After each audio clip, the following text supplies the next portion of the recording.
Delhi high court న్యాయమూర్తిగా పనిచేస్తూ నోట్ల కట్టలు పోగేసిన జస్టిస్ యశ్వంత్ వర్మ రాజీనామాకు ససేమిరా అంటున్నారు. రాజ్యాంగంలో న్యాయ వ్యవస్థకు ఉన్న అధికారం ప్రకారం న్యాయమూర్తుల్ని ఎవ్వరూ తొలగించలేరు. వారు రాజీనామా చేయాలి లేదా రిటైర్ అవ్వాలి. తీసేయాలంటే పార్లమెంటు ద్వారా అభిశంసించాల్సిందే. ఇప్పుడు న్యాయ వ్యవస్థపై నమ్మకాన్ని నిలబెట్టుకోవాలంటే జస్టిస్ యశ్వంత్ వర్మను వ్యవస్థ నుంచి తప్పించాలి.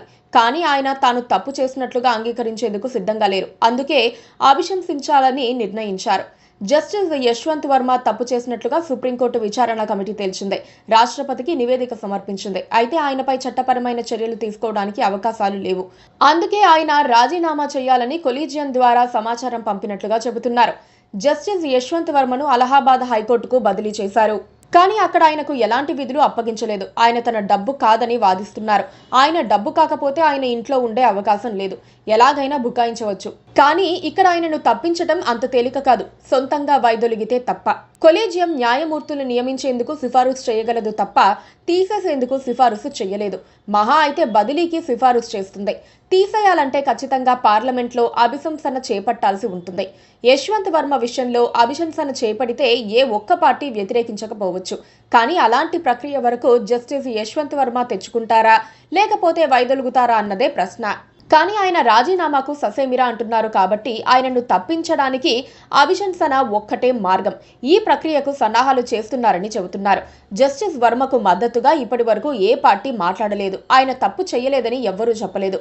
సాధారణంగా రాజకీయాల్లో ఒకరు వ్యతిరేకిస్తే మరొకరు స్వాగతిస్తారు. ఇక్కడ అలాంటి పరిస్థితి లేదు. ఆయన అడ్డంగా దొరికిపోలేదని చెప్పేవారు ఎవ్వరూ లేరు. దేశంలో స్వాతంత్రం వచ్చినప్పటి నుండి ఇప్పటి వరకు ఏ ఒక్క సుప్రీంకోర్టు లేదా హైకోర్టు న్యాయమూర్తిని కూడా అభిశంసన ద్వారా తొలగించలేదు.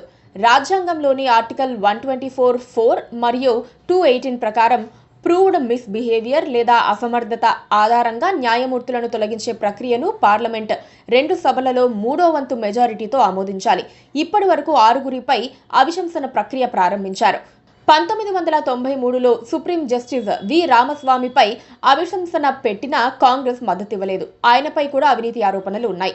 2011లో జస్టిస్ సౌమిత్రా సేన్ పై అభిశంసన ప్రక్రియ చేపట్టారు. కానీ ఆయన రాజీనామా చేశారు. Justice SK గంగేలే, justice JB Pardiwala, justice CV Nagarjuna Reddy, justice Deepak Mishra వంటి వారిపై ప్రక్రియ ముందుకు సాగలేదు. సౌమిత్రా సేన్, పిడి దినకరన్ అభిశంసన ప్రక్రియ పూర్తయ్యే ముందు రాజీనామా చేశారు. రాజీనామా చేయకుండా అభిశంసన ఎదుర్కొంటే జస్టిస్ యశ్వంత్ వర్మ మొదటివారవుతారు. ఇప్పుడు జస్టిస్ యశ్వంత్ వర్మ బెంచ్లో కూర్చొని విచారణ జరిపినా దానికి విశ్వసనీయత ఉండదు. ఆయనకు ఉన్న ఒకే ఒక మార్గం గౌరవంగా వైదొలగటం. అయితే వైదొలిగితే తాను తప్పు చేశానని అంగీకరించినట్లవుతుందని ఆయన బెట్టు చేసే అవకాశం ఉంది. ఇప్పటికే అలాంటి సూచనలు పంపారు. న్యాయ వ్యవస్థపై నమ్మకాన్ని, గౌరవాన్ని కాపాడాల్సింది అందులో ఉన్నవారే. మరి జస్టిస్ వర్మ ఏ నిర్ణయం తీసుకుంటారో తెలియాల్సి ఉంది. అభిశంసనను ఎదుర్కొంటే మాత్రం ఆయన పేరు భారత న్యాయ వ్యవస్థ చరిత్రలో నిలిచిపోతుంది. Please subscribe to KTV Telugu. KTV Telugu. KTV Telugu channel.